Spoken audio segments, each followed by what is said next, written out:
Okay, I think we will get started.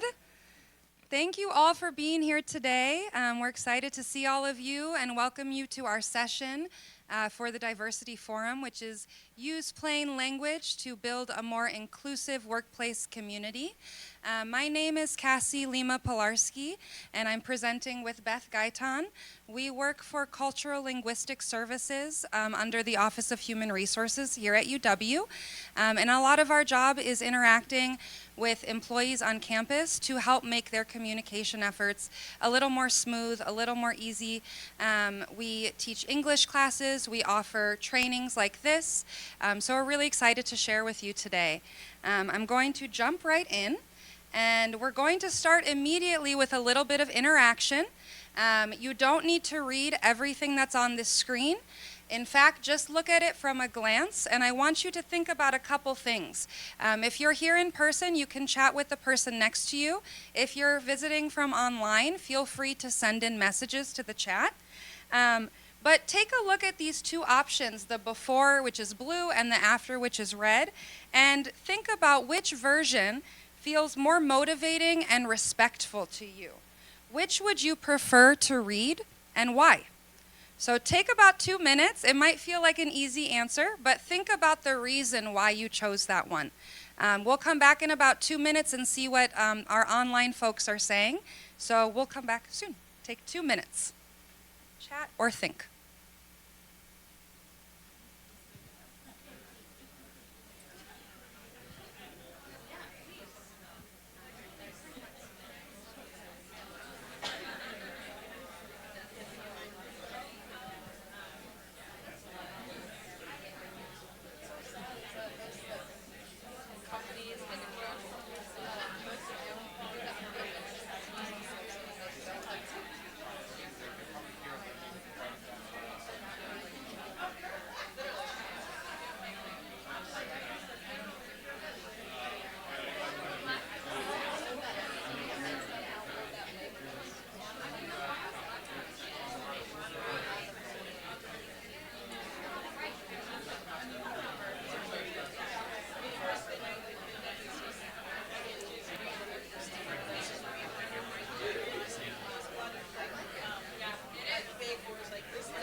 All right, we're going to bring everyone back together.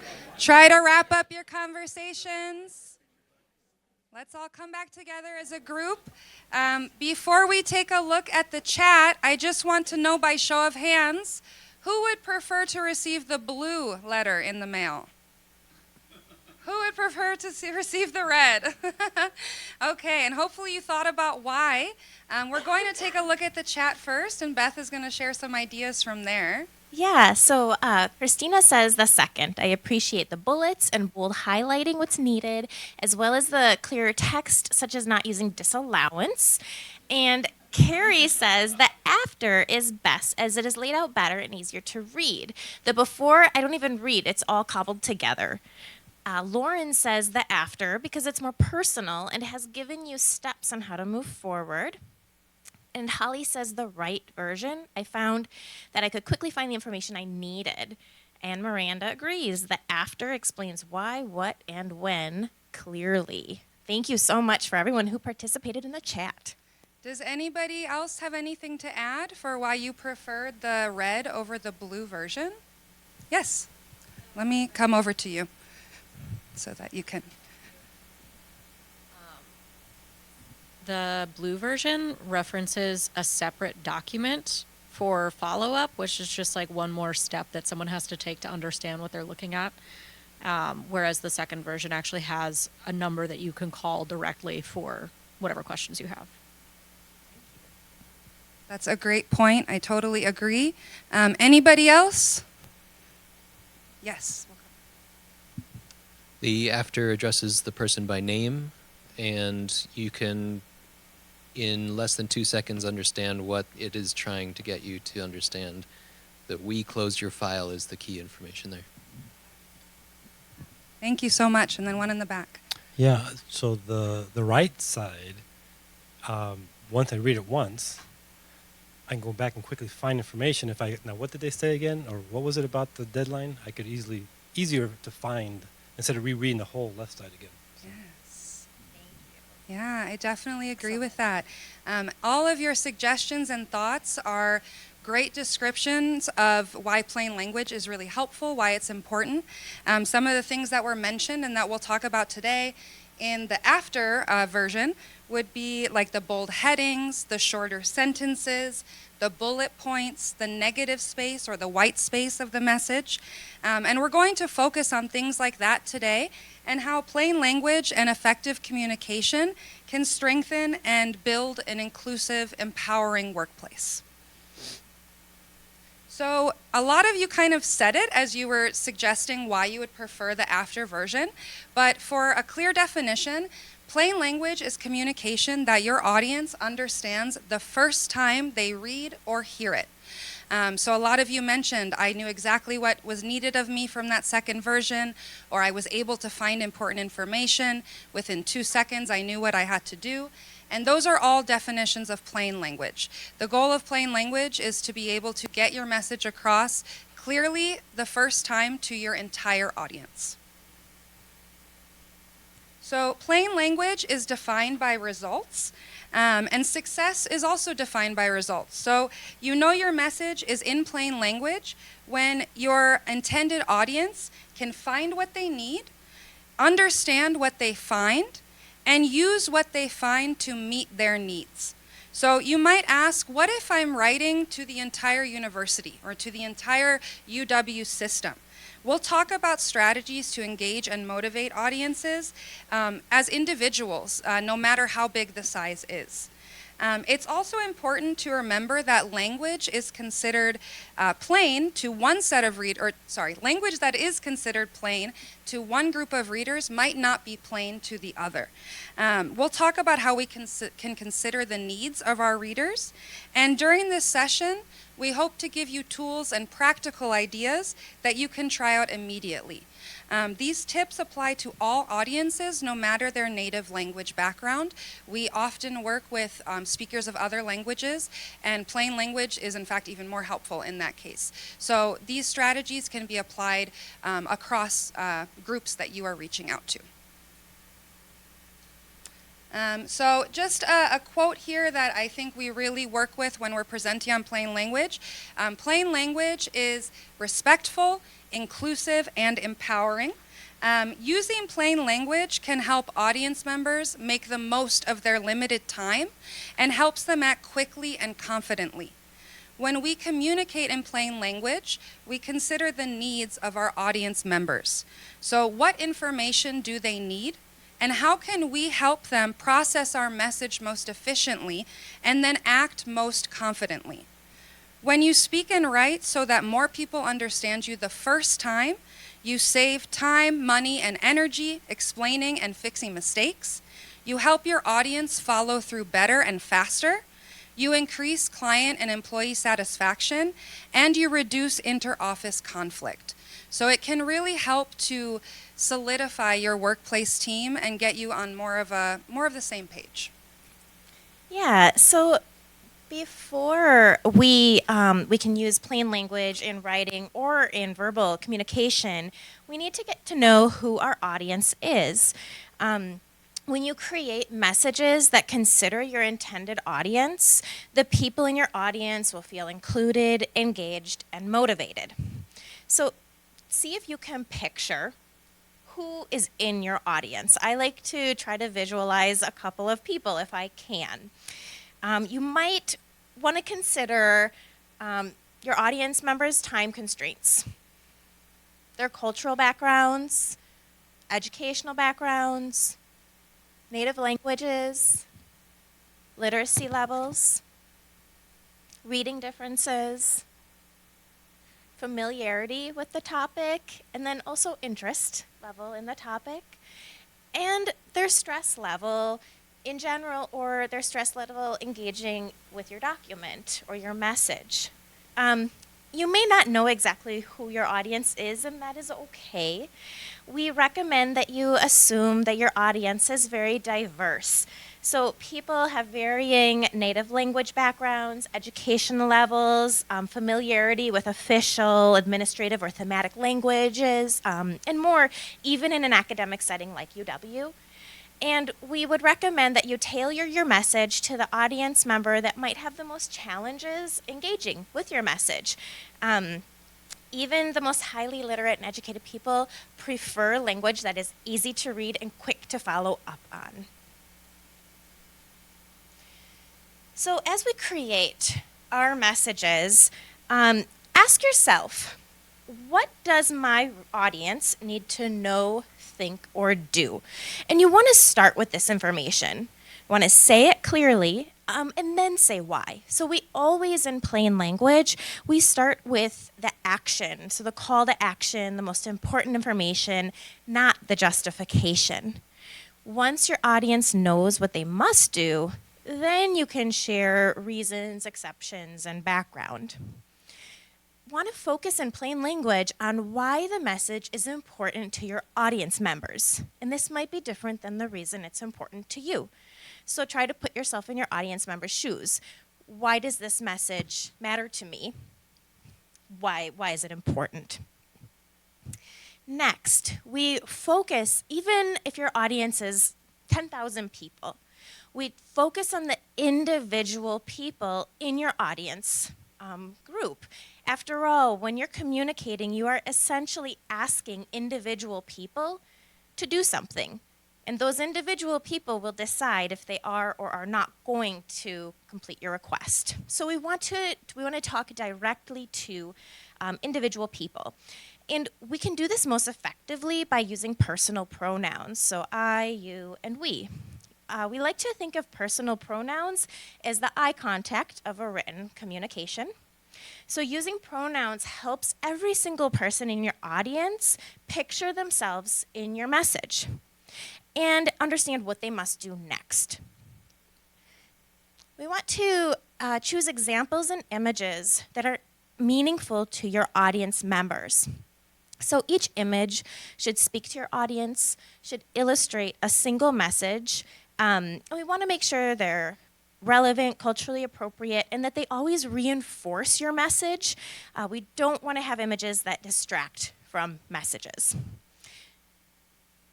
And finally, we want to use a positive conversational tone. So the tone of your message will either attract or discourage your audience members. Readers need to know that your message is important to them as individuals. So make sure, so my recommendation, I like to read my message out loud. And I like to read it out loud and think, is this something I would actually say to a real person? If it sounds inviting, it sounds conversational, it will most likely be more motivating to the real people in your audience members. We know that in general, most of us are motivated when we know what we can do, not when we get a message about what we can't do. So this could be as small as, for example, you cannot get benefits until you have completed your probationary period. You can receive benefits as soon as you complete your probationary period. If you're a new employee, which message would make you feel more welcome? All right. We want to help our audience act confidently. And we can do this when we speak in active voice. So we leave no room for misunderstanding or misinterpretation. So let's look at two examples. The sealed envelope must then be sent via express mail to the address below. If we can add by zombies after the verb, we have what's called the passive tense. So the sealed envelope must then be sent by zombies via express mail to the address below. That is passive tense, passive voice. The danger with passive voice is it's not clear. So we run the risk of audience members saying, yeah, that is important.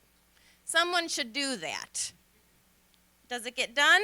I don't know. If no one in your audience knows that they're supposed to do it, it might not get done.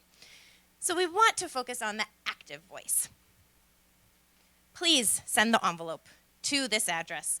Use express mail. When we use the active voice, every single person in our audience knows exactly what they must do. So we've got that clarity. So let's look at a before and after example. Does anybody want to read this out loud? Anybody getting sick of our I'll voices? bring the microphone. Anybody? Cassie, do you want to read it out loud? Sure. OEP is the annual period of time in which employees may make some changes to their individual employee benefits. In many cases, changes are not permitted outside of this period. What are some of the challenges that you see with this message? And yes. So a comment was OEP. We should say open enrollment period. Yes. Anything else? Yes. May make some changes sounds optional. Absolutely. And if you're virtual, feel free to send anything into the chat if you have any Yes. thoughts. Yes.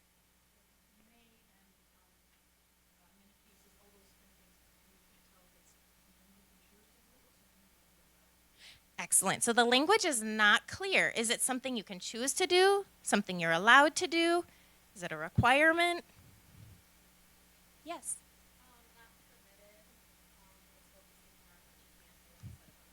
Yeah, not permitted. That's more of a negative tone. It's focused on what you can't do instead of what you can do. Online. Thank you for your comment online. It says it's missing dates. All right, let's look at a plain language version. You can make changes to your employee benefits October 1st through 30th. Don't miss your chance. After October 30th, you cannot make many changes. October 1st through 30th is our open enrollment period, OEP. So what are some of the initial changes, some of the improvements or the differences that you notice between these two messages? Yes. Oh.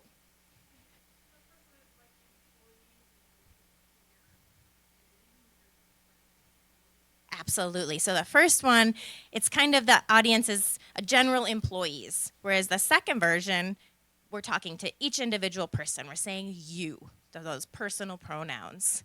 Yes.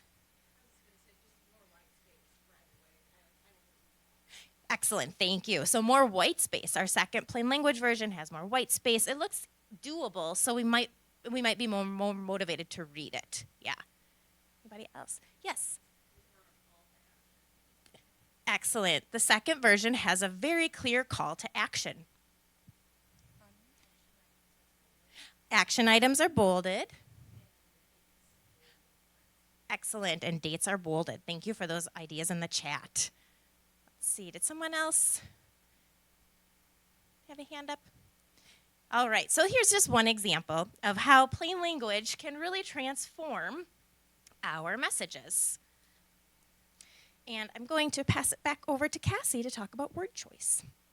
Yes, so someone mentioned when we were looking at the previous example that OEP should say open enrollment period.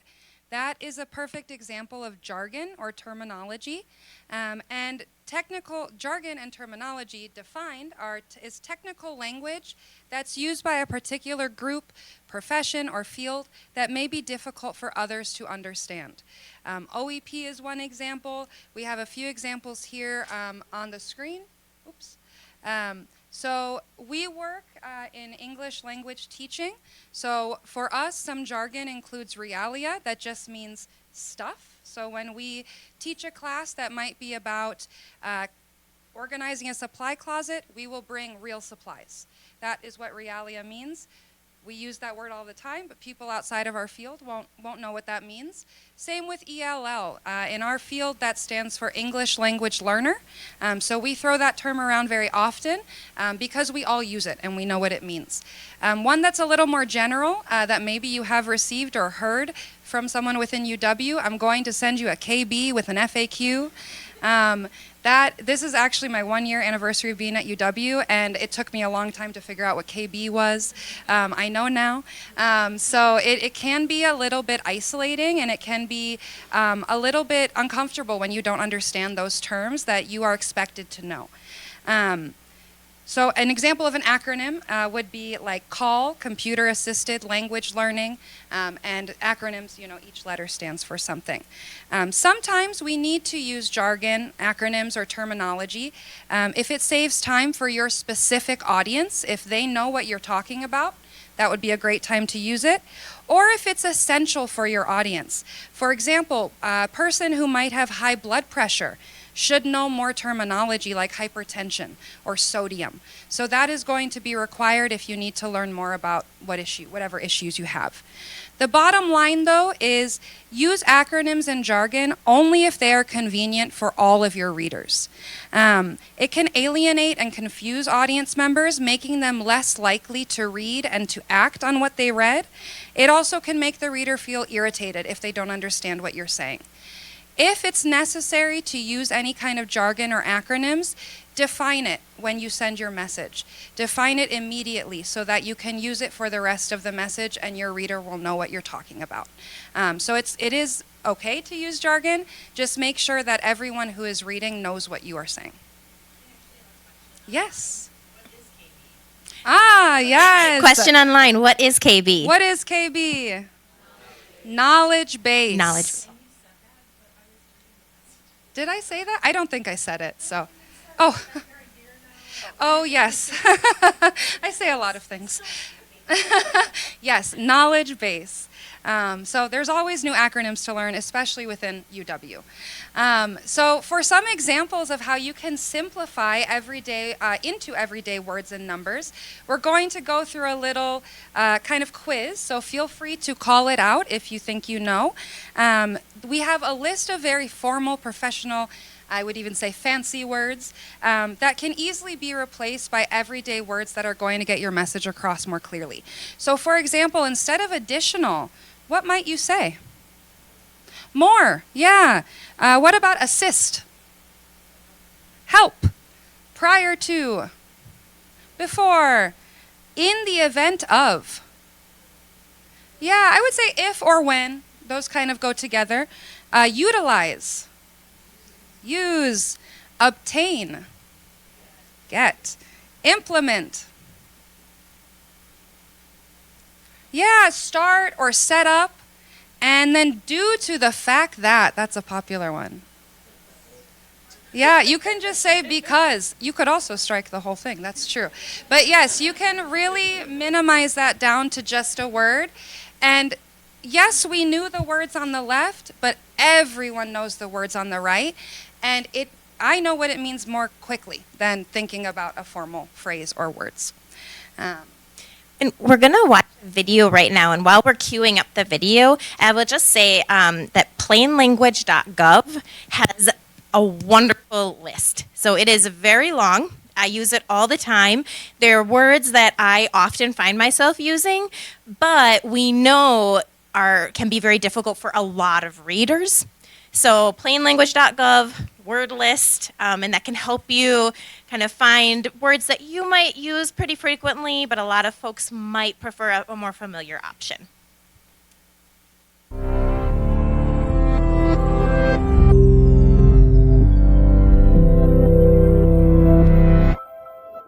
We all know the scene.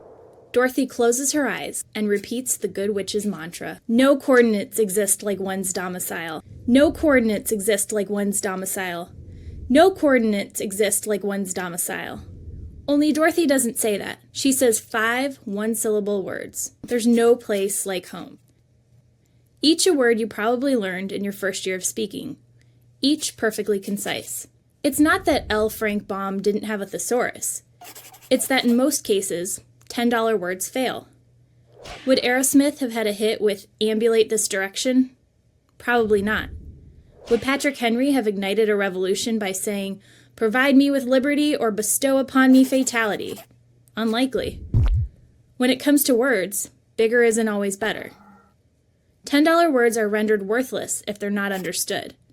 That's not to say every piece of literature should be written at a 4th grade reading level, but it is important to know your audience.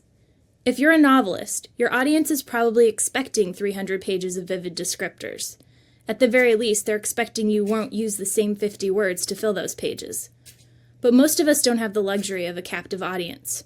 We're competing against a whole world of distractions, and we're fighting for space in an attention span that continues to shrink across generations. So get to the point already. Variety may be the spice of life, but brevity is its bread and butter. So when it comes to $10 words, save your money and buy a Scrabble board.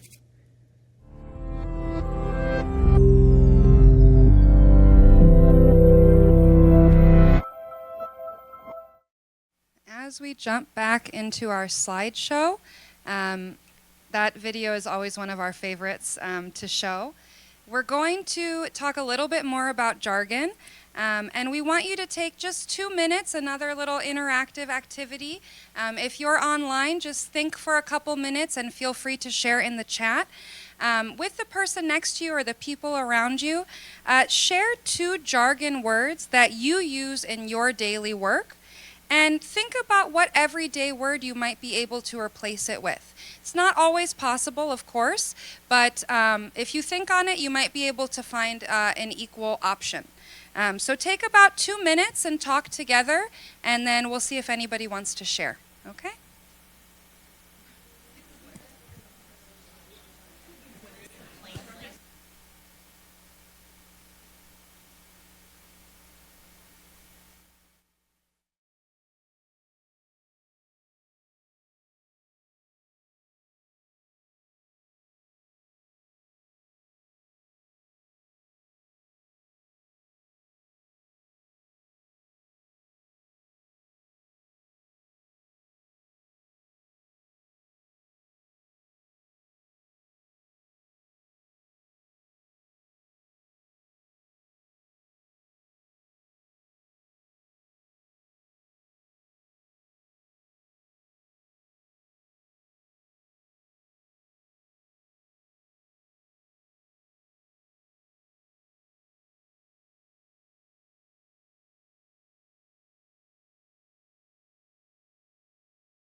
All right. That was a fast 2 minutes, but we're going to bring you back.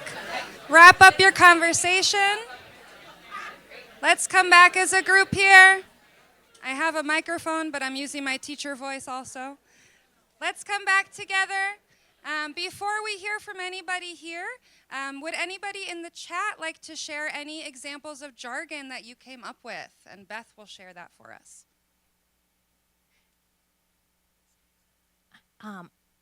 Betsy says IDOC, or LDOC, sorry, last day of classes.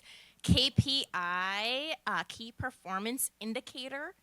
In workforce development, we use acronyms all the time. So WIOA, Workforce Innovation and Opportunities Act, WDB, Workforce Development Board. Let's see. Pedagogy. I think is that... I read that one. Excellent. Yes, so thank you. Yeah, anybody else? Any thoughts of jargon you came up with and maybe an alternative option? Anyone? Oh, yes. I'll come. Yeah. Ah, yeah.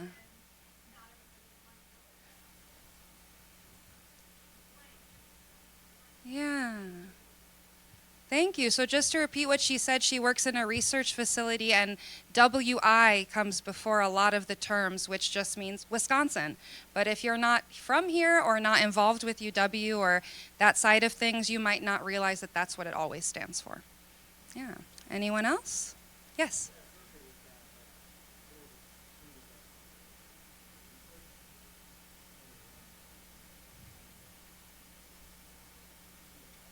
PI. PI.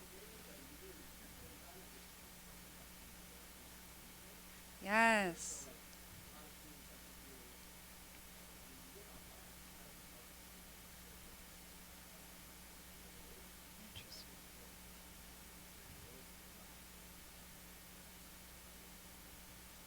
Yes, yeah, that's a great example too of how it can be isolating and make you feel a little overwhelmed if you don't know what it means. To repeat what he said, in the research world, using the acronym PI can be really confusing for new students, people new to that world, and it can be simplified into research mentor. Is that what you said? Yes. So yeah, there are ways that you can simplify it, and like we said too, teaching what that means right at the start can help too. Yes. Oh, there we go. Yeah, acronyms change from field to field, even from office to office sometimes. So it's really important to make sure you know what you're telling your staff or your students.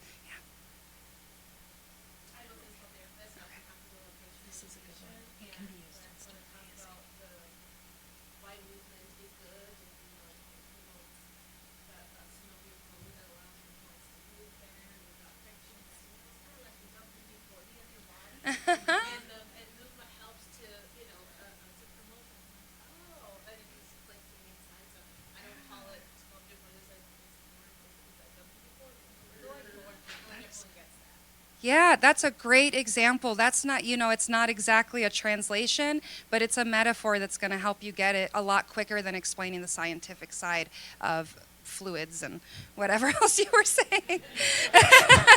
Obviously, that's not my field. Yes, we have one more. I'm going to just address, we have a question in the chat, and somebody is asking, what can you use instead of ASAP? That's a wonderful question. I like to say as soon as you can. I like to say that more than as soon as possible, because as soon as possible, I feel like is one of those, oh yeah, that somebody should do that soon. Where if you say as soon as you can, it's very clear that I'm hoping that you will do it soon. That's a great one. And yeah, in the back.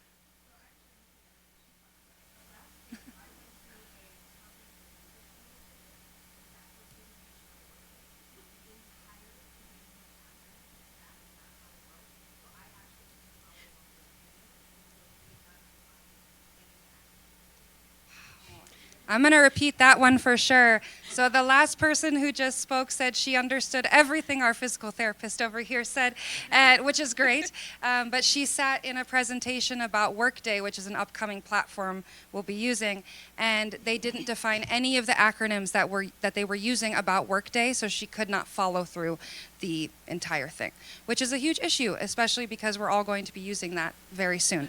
We're from OHR, Office of Human Resources, so Workday is, yes.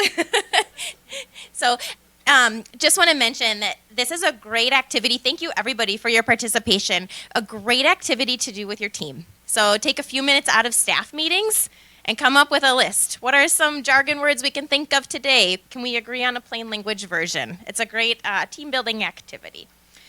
All right. So the look of our message is important.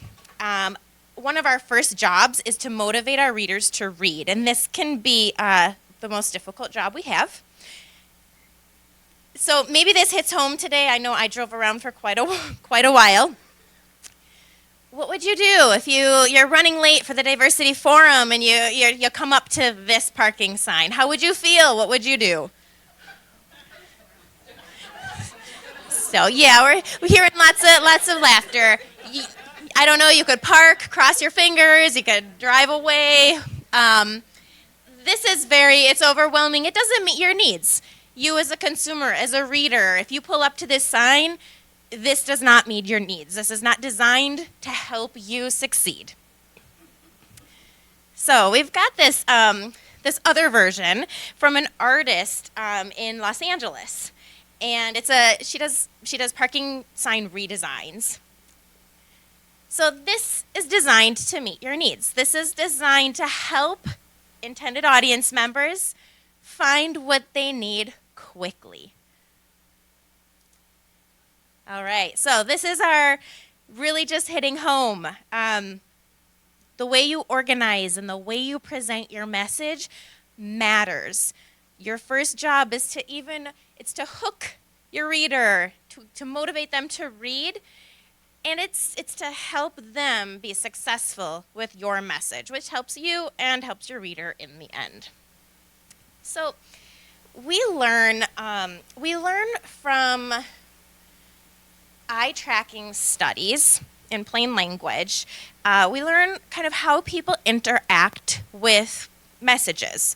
So these are images from the Nielsen-Norman group, and it shows there are two different scanning patterns. What we learn from these two patterns, I'll explain the patterns a little bit more in a moment, but we learn that many readers decide within seconds if they're going to read something. We find that a lot of people scan the first line of a document, maybe the first couple words, to decide if they'll continue reading.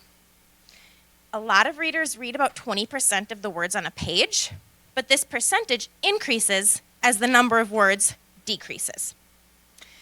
And we know that a lot of readers scan in an ineffective F pattern if there are no clues that draw their eyes to important information. So right here on the left, this is our F pattern. And when readers don't have visual clues to guide them through a message, they will often just look at the beginning of the first few lines and they'll move on. This is not an effective pattern because they miss information, but they don't know that they missed it. So we want to help people scan in what's called a layer cake pattern. So this is our layer cake pattern. And a layer cake pattern is an effective scanning pattern. We're going to talk about right now how we can help people scan that way. All right. So we want to use clear, noticeable headings and subheadings. When we use headings, we are helping our readers kind of see road signs of our message. We give them the power to scan quickly for the information that they want. We always want to front load our message, and this means that we put that most important information. So remember, we asked ourselves at the beginning, what does my reader need to know, think, or do as a result of my message? We want to start with that. If we know that readers decide within seconds if they're going to read our message, then we have those couple seconds to tell them the most important information. So start with the most important information. Use headings to guide our reader to help them find the information that they care about. Only include content your reader needs.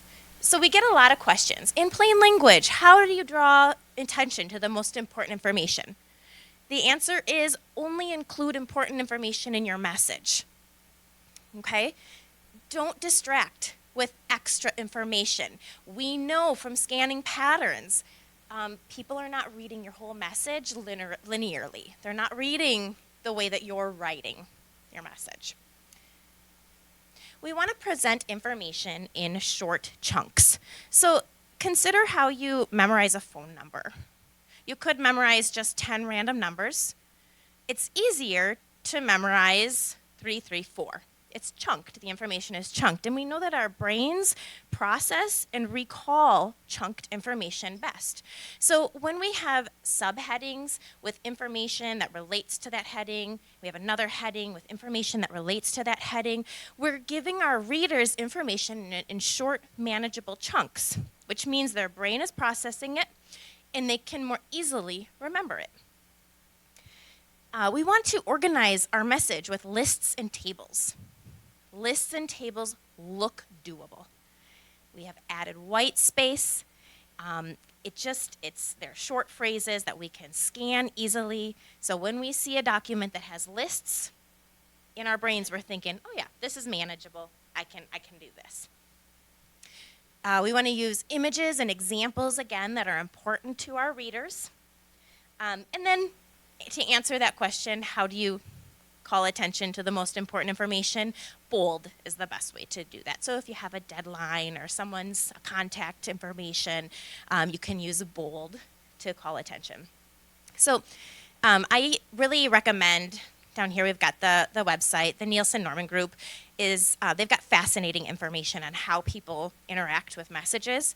But one of my favorite quotes that they've got on their website is that technology changes quickly, but humans don't. People don't want to waste time or effort. So we're going to focus on that. We know people scan, so how can we create messages that help them scan effectively? Oops. Well, ironically, that was ironic. Start with the most important information. It came up last. All right. Anybody want to read this out loud? No, thank you. Okay. Do you find yourself looking at this message, and do you find that your eye lands somewhere? Or does your eye kind of jump around? Do you know where to start? Does it look easy? No. So if readers decide almost immediately if they're going to read our message, we need to make sure our message looks a lot better than this. We need to make sure it looks manageable. So we're going to format for readability. We want to left justify. And so this is an image of left justify. That means that all of our lines start at the same place on the left margin, but our right margins are ragged. And we know from those eye tracking studies that our brains process left justified information most effectively because we know immediately where the next line starts. When information is justified or centered, it's harder for our brains. It takes a minute to figure out where the next line starts. So left justify. We want to leave 40 to 50% white space. So white space is so important. White space is what gives our brain the ability to process the information in our message. We want to use mixed case, so capital at the beginning of a sentence, lowercase throughout. We know that all caps, they're designed to be uniform in size, and so it's difficult to differentiate the different words. So when we looked at our example previously, we had a whole line of all caps. And it's hard to even distinguish the individual letters. We want to use the same font throughout our message, and we want to make sure that we're choosing a font that isn't confusing. So there's some examples here. Is this a 1, a capital I, a lowercase l? Is that an O? Is it a 0? So pay attention to that when you're choosing your font. Do the letters and numbers look distinctly different? Is it easy to see that they're different? So we want to avoid cursive, all caps, and italics. And we know that a lot of times we'll see writers use cursive, all caps, italics, color to draw attention. The thing is it often works initially. It draws our reader's eye. But then our reader ends up skimming over the information. It's harder to process, and so our eyes naturally will go to what looks different. So we might look at that, but if it's hard to process, we might just kind of scan over it and move on, and we don't get that information. So we only want to underline headings and links, and we want to bold key information. All right. A note on the underlining. To be careful with underlining, I know that is a common way to draw attention also to information, but when you underline, often it can distort the letters. So is that a G or an A? is that if it's a double N, sometimes the underline can make people think it's an M. So sometimes the underline just has like letters running together a little bit. All right. And then I'm going to end our kind of our written strategies for written information with a reminder to learn from your audience.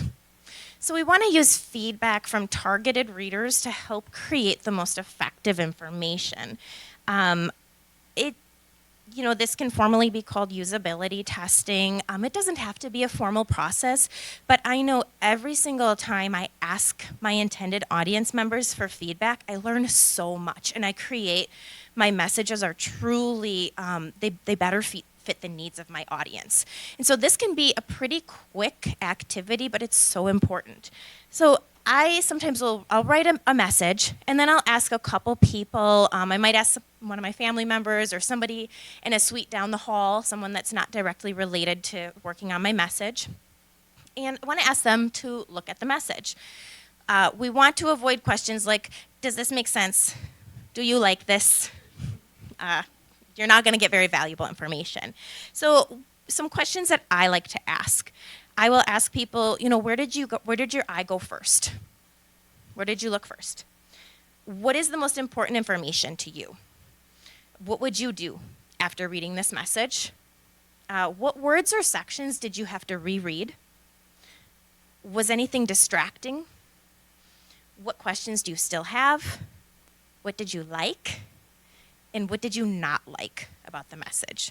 So it really can take 5 minutes, and you get really fantastic information about how to improve your message. All right. I'm going to pass it on to Cassie. We are going to move on and talk a little bit about speaking in plain language. Does anybody have any questions about the written side of things before we jump into that?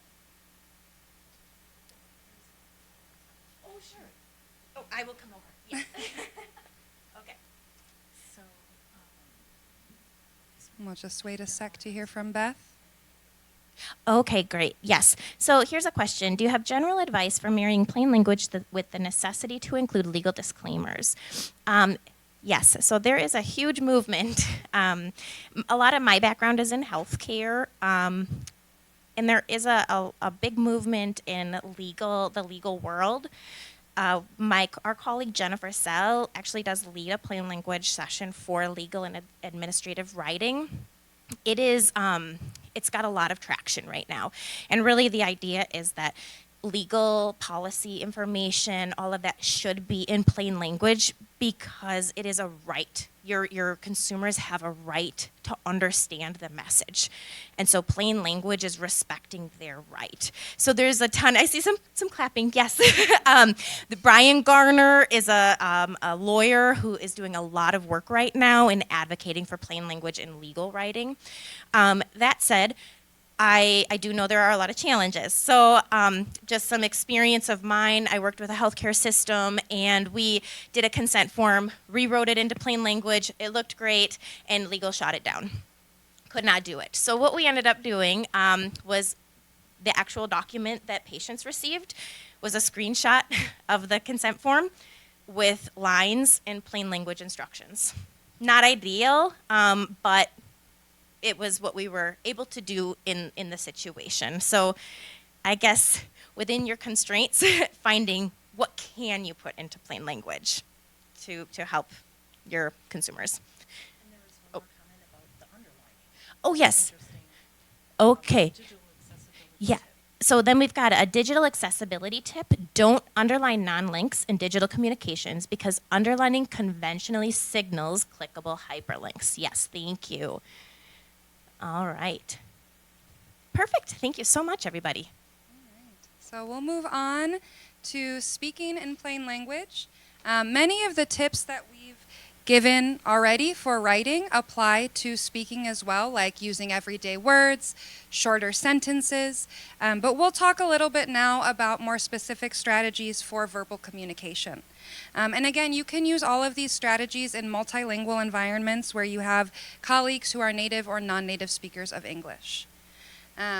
So The most important, just as with writing, is to engage your listener. You want to pay attention to volume, speed, and pronunciation. Pronounce clearly. Don't mumble, no fillers. Talk in person when possible, which can be tough, especially those fillers. I am a big fan of and like. So it's just a little extra thoughtfulness you have to put into it, but it can really make a difference when you're expressing that message to employees. Now I'm noticing it from all different kinds of backgrounds. Speak loudly enough so people don't struggle with your volume and your language. People have all different types of issues and hearing things going on, so try to speak loudly enough so that that is not part of the struggle. Don't rush. Audiences don't hear the information as often as you say it, so for them it's new. Think about taking in new information. It takes a moment to process. So speak clearly, speak slowly, and remember that you know everything about what you're saying and they might not have an idea.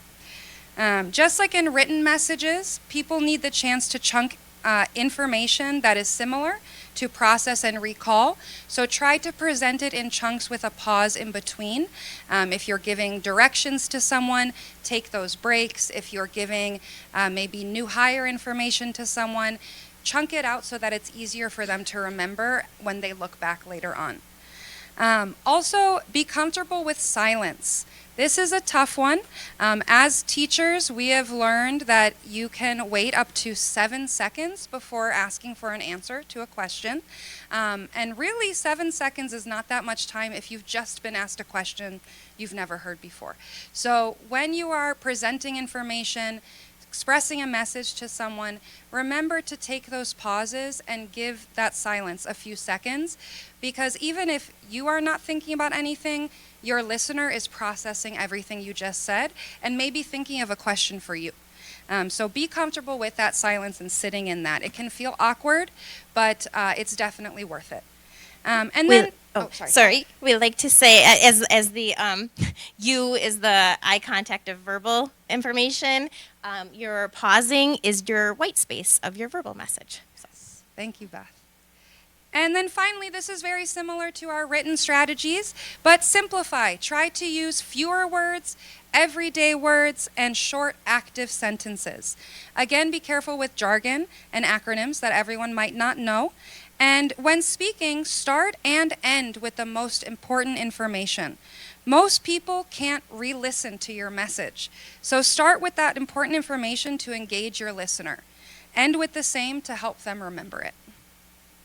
I'm going to interrupt really quickly. You had a good comment or question, in the chat.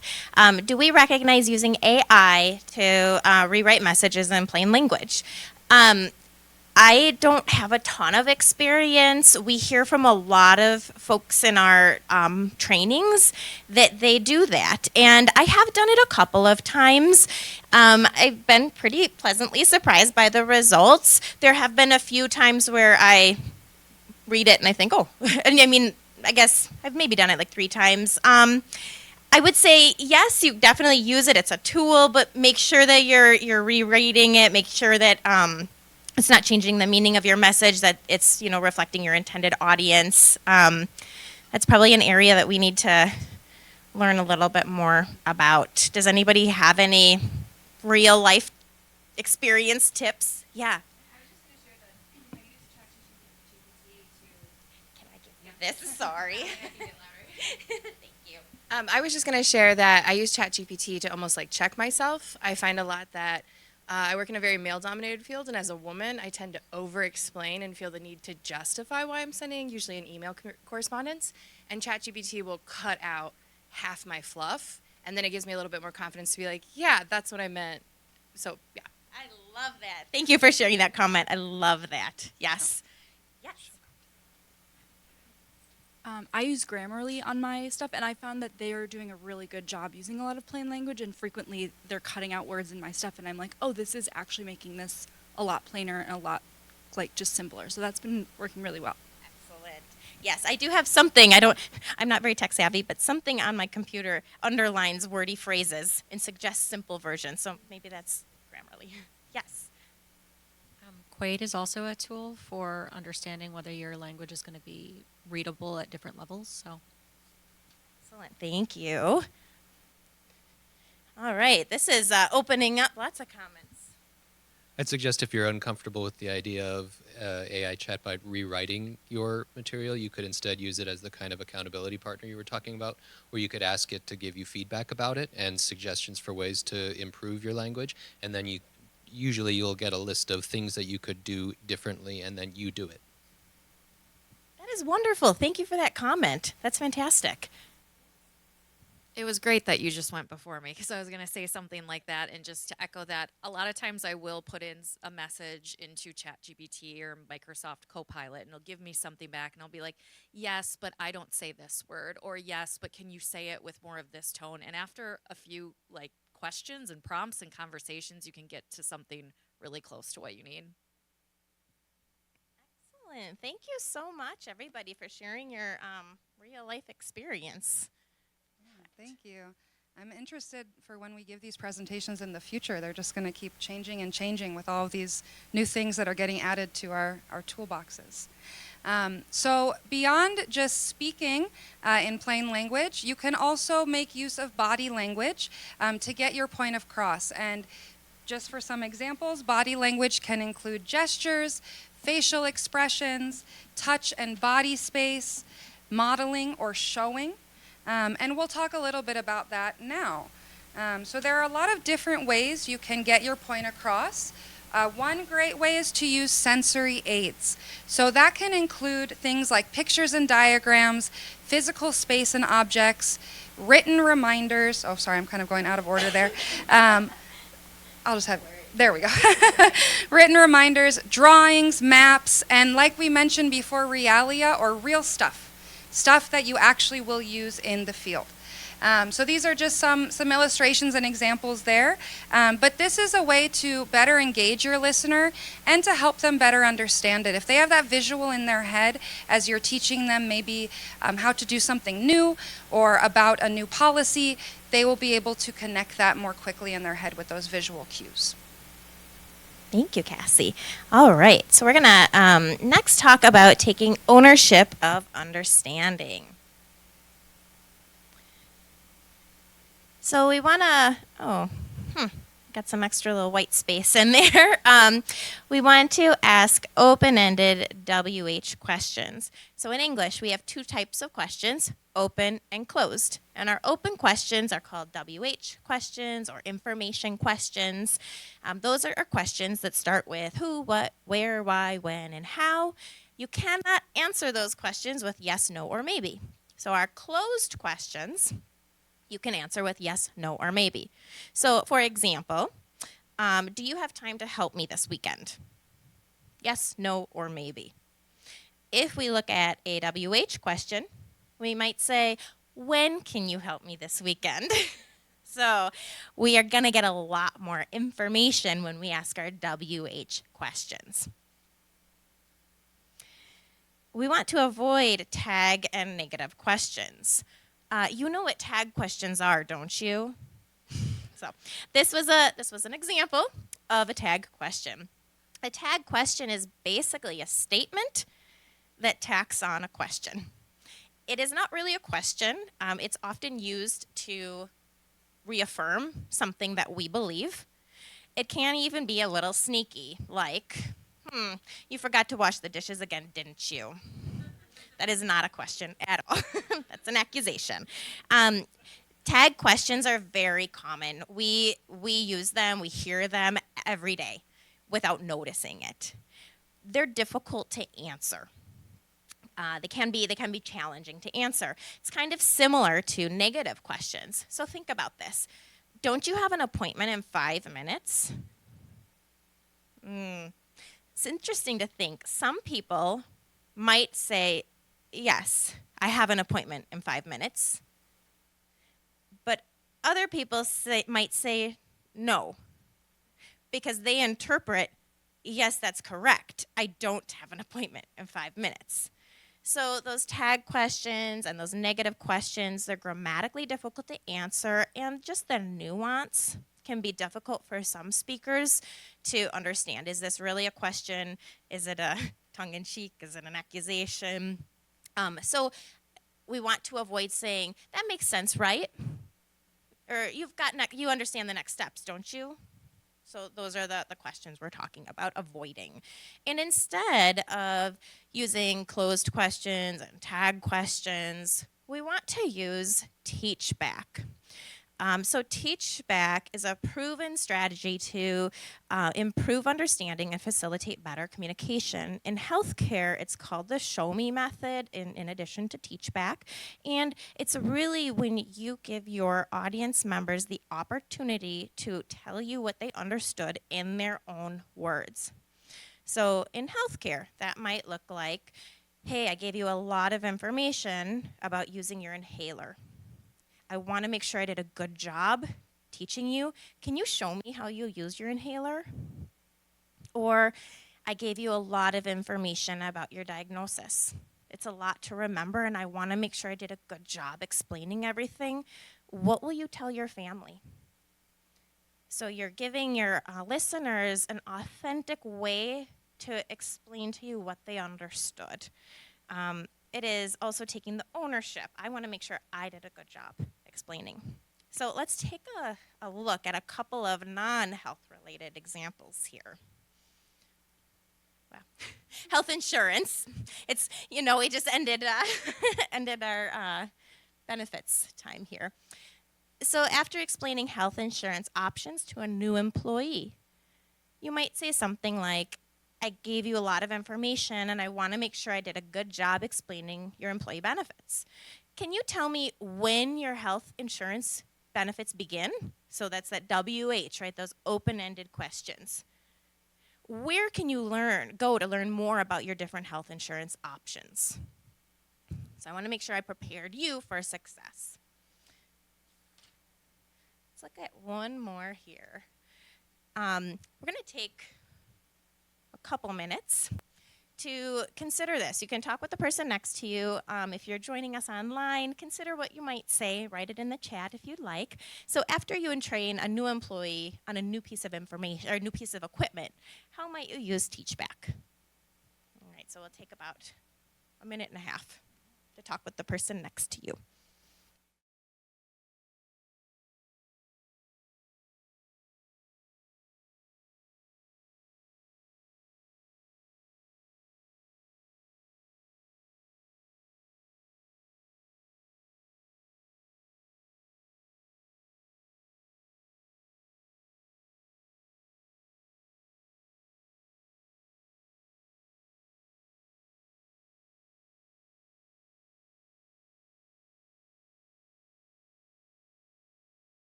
All right, I'm going to bring everybody back.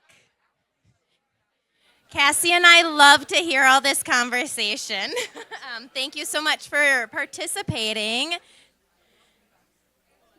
Does anybody want to share your idea, what you might say to elicit teachback in this situation?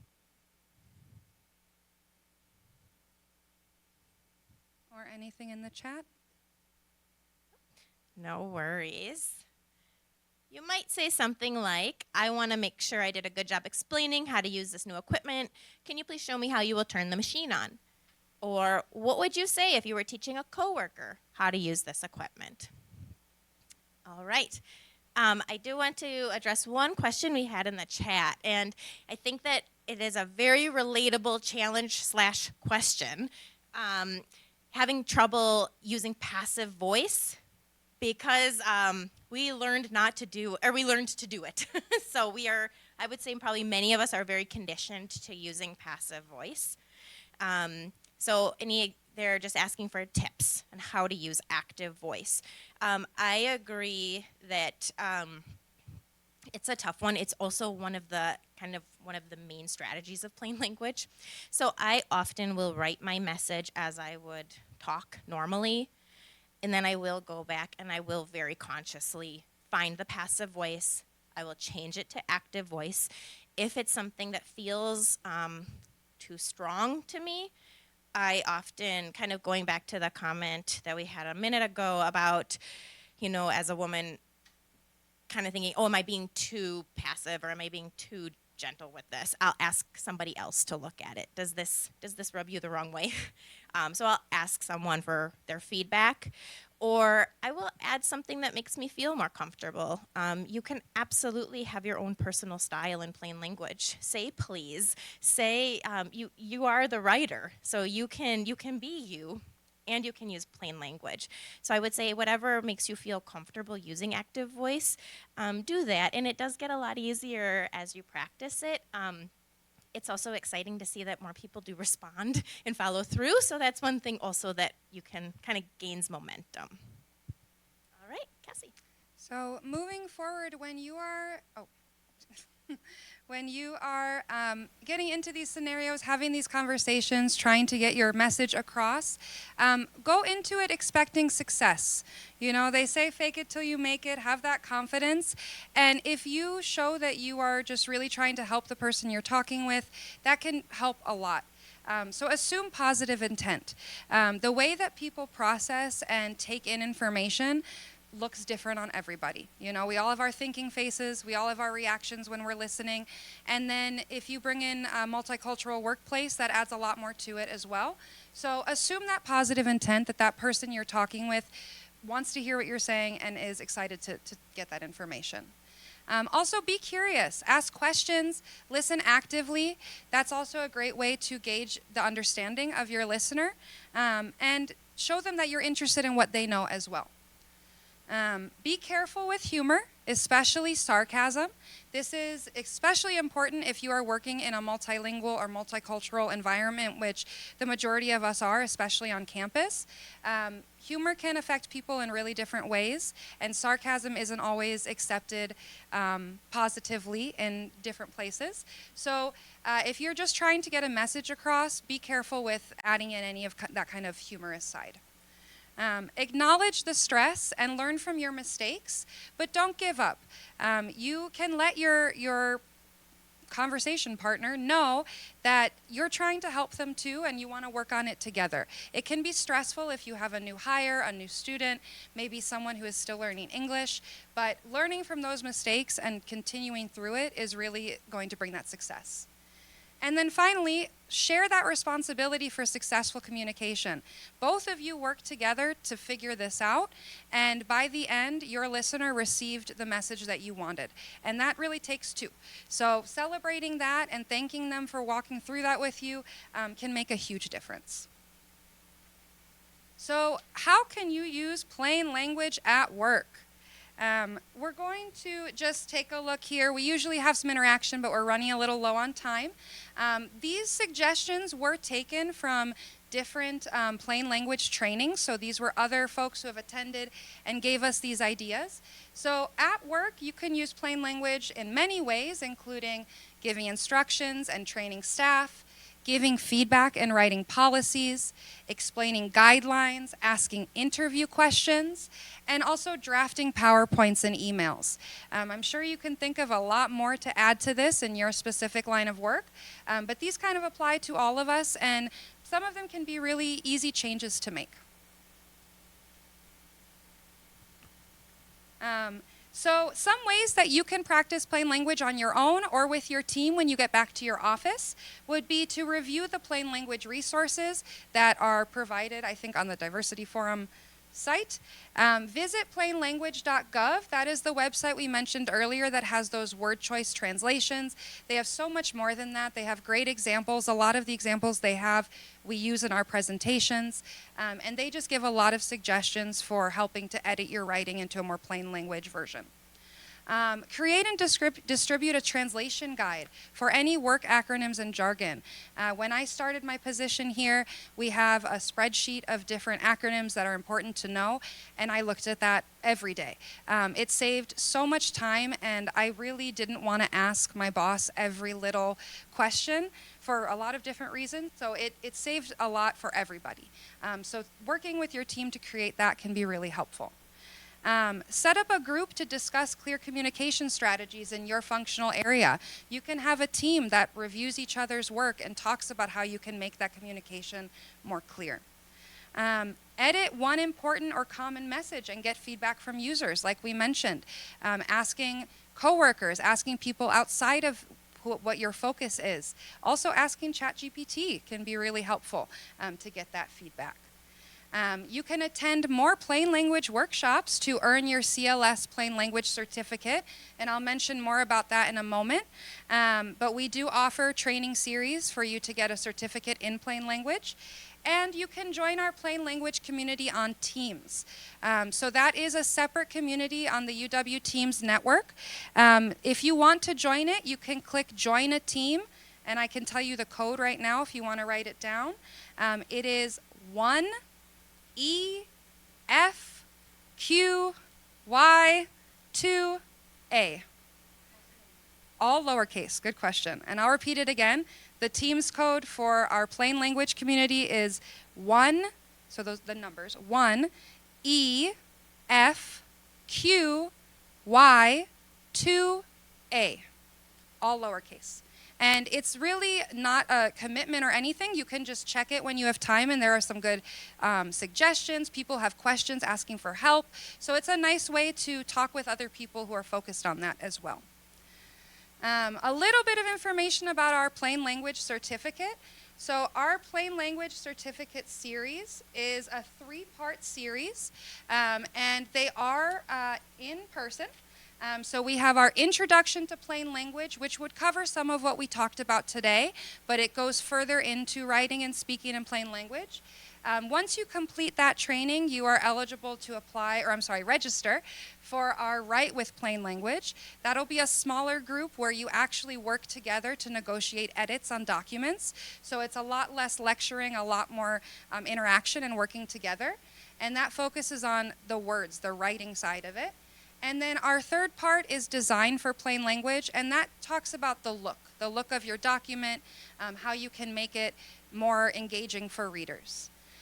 We do have a little bit of homework, so there is a small homework assigned for Write with Plain Language, and then we have an online survey and you receive your certificate. We also have a Canvas training that's online. It's a 4-week course that covers all 3 of those parts in the 4 weeks. It is a commitment. You have to turn in assignments a few times a week. I went through it last year, and it's really helpful, though, if you prefer online or if you just want to go that route. It gives the same information, and you have your time to look through it. So both are great options. And I'm actually working right now on a virtual introduction to plain language that groups can do together. It's kind of a mixture of video and in-person interaction. So you will get my email address on the slides. Email me directly if your team might be interested in that. I believe that's it for us. Thank you so much for being here with us. We have a few minutes for questions, I think. We have 2 minutes for questions. If you have any, please let us know. Otherwise, we're here. We're so happy you joined us, and hopefully you are taking away a few strategies to help your messages be more clear. So thank you. Thanks for being with us.